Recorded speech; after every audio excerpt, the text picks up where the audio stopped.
बच्चों हम सीख रहे हैं प्रश्नावली 4.3 का क्वेश्चन नंबर 1। निम्नलिखित स्थितियों के लिए समीकरण बनाइए और फिर उन्हें हल करके अज्ञात संख्याएं ज्ञात कीजिए। जो अज्ञात संख्याएं होती है ना, उसी को हम क्या बोलते हैं? चर बोलते हैं। समझ रहे हो? जो हमको ज्ञात नहीं है। इसमें पहला वाला पार्ट है, एक संख्या के 8 गुने में 4 जोड़िए, आपको 60 प्राप्त होगा। होता है नहीं होगा।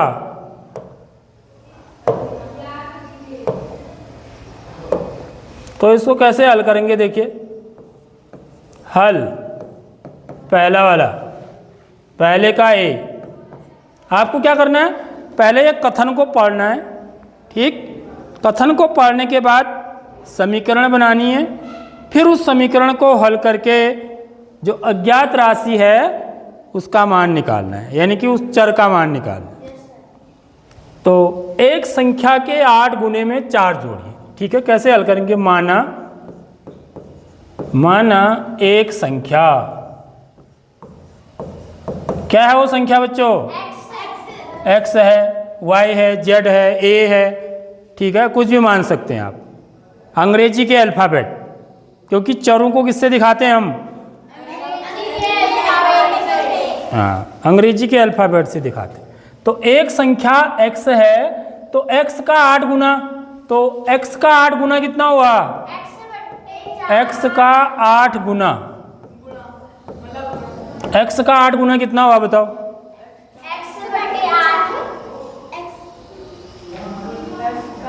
कितना होगा? x गुना 8। Very good. गुना बोल रहा हो, जब भी गुना होगा तो गुणा करना है। गुना का मतलब क्या हुआ? गुना। दुगुना, दुगुना का मतलब 2 से गुणा करना।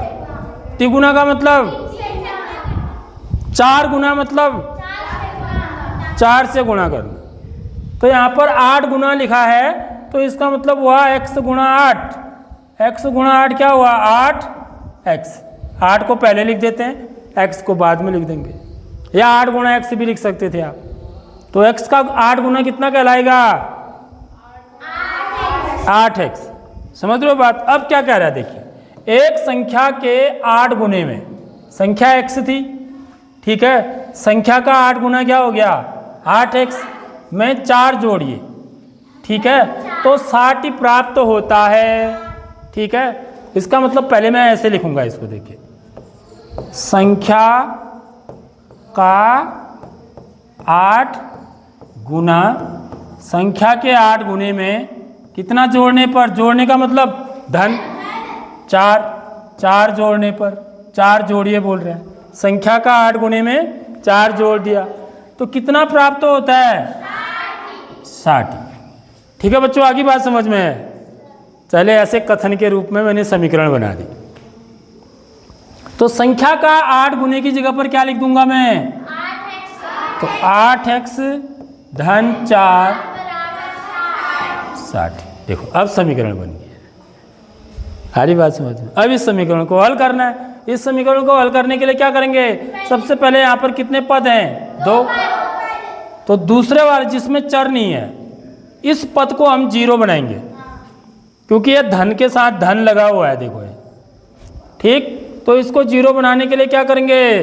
दोनों पक्षों में, दोनों पक्षों में 4 घटाने पर, 4 घटाने पर। घटाने पर क्यों लिखा बच्चों? क्योंकि जो भी चिन्ह यहाँ पर होता है ना, इसका उल्टा करते हैं। तो धन का उल्टा क्या होता है? ऋण होता है। तो ये क्या हो जाएगा? 8x धन 4 ऋण 4 बराबर 60 ऋण 4, ठीक है? तो 8x 4 से 4 कट गया, 0 हो गया। तो यहाँ क्या बचा? 8 बराबर, यहाँ कितना बचा बच्चों? 60 में से 4 घटाएंगे तो कितना आएगा? 56। समझ रहे हो बात? 8x बराबर 56। अब 8x के साथ क्या हो रहा है? तो गुणा का उल्टा क्या होता है? अब इसको आगे हम हल करेंगे तो क्या लिखेंगे?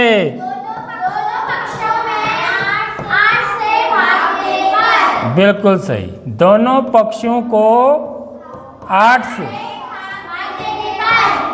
से भाग देने पर, तो ये इधर क्या हो जाएगा, 8x बट्टे 8 बराबर 56 8। तो यहाँ 8 से 8 में 8 का भाग गया एक बार, इसमें भी 8 में 8 का भाग दे देंगे एक बार।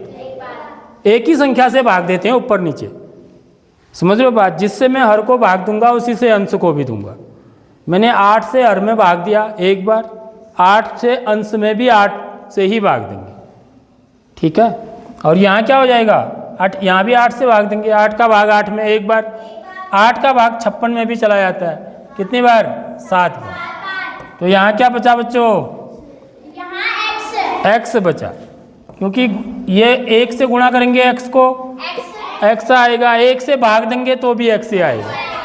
और यहाँ क्या बचा, 7 बट्टे 1, तो 1 का भाग 7 में कितनी बार, 7 बार आएगा। तो इसलिए अभीष्ट संख्या, देखो ऐसा शब्द लिखना पड़ता है, अभीष्ट संख्या माने जो संख्या हमको निकालनी थी। अज्ञात था ना x, मुझे पता नहीं था वो संख्या क्या है, अब मैंने पता कर लिया, अभी हम जांच भी करेंगे। तो अभीष्ट संख्या बराबर क्या, 7, ऐसे लिखेंगे। अब देखो, अब इसको जांच करते हैं, ठीक है। जांच करेंगे तो जांच करने के लिए क्या कह रहा है बच्चों, ये देखिए, एक संख्या के 8 गुने में 4 जोड़िए, तो 7 का 8 गुना निकालते हैं। संख्या 7 आई ना, तो एक संख्या के 8 गुने में, तो 7 का 8 गुना कितना हुआ, 7 गुणा 8, 7 गुणा 8 हुआ ना, तो 7 अट्ठा 56। इसमें कितना जोड़िए बोल रहा है, तो धन 4, तो 60 आता नहीं आता, देखो 6 में 4 जोड़ेंगे 10, 10 का 0 हासिल, 5 में 1 जोड़ो, देखो 60 आया नहीं आया, 60 ही प्राप्त होगा। ये देखो, तो ऐसे जो है ना, हम कथनों से समीकरण बना के फिर उस समीकरण को हल करके जो अज्ञात राशि है, एक संख्या, वो संख्या हमको पता ही नहीं थी क्या थी करके, लेकिन हम समीकरण बना के उसको हल करके हमने ये निकाल लिया वो संख्या कौन थी। कोई बच्चा मौखिक भी कर सकता है इस सवाल को दिमाग लगा के, समझ में आ रही बात। किसी संख्या का 8 गुना, ठीक है, लेकिन उसको 8 का पहाड़ा पढ़ना पड़ेगा। 8 एकम 8, 8 9 16, 8 3 24, 8 को 32, 8 5 40, 8 6 48, 8 7 56, 56 में 4 जोड़ के 60 ही आता है, ठीक। इसका मतलब वो संख्या क्या होगी, 7 होगी। समझ रहे हो बात आप।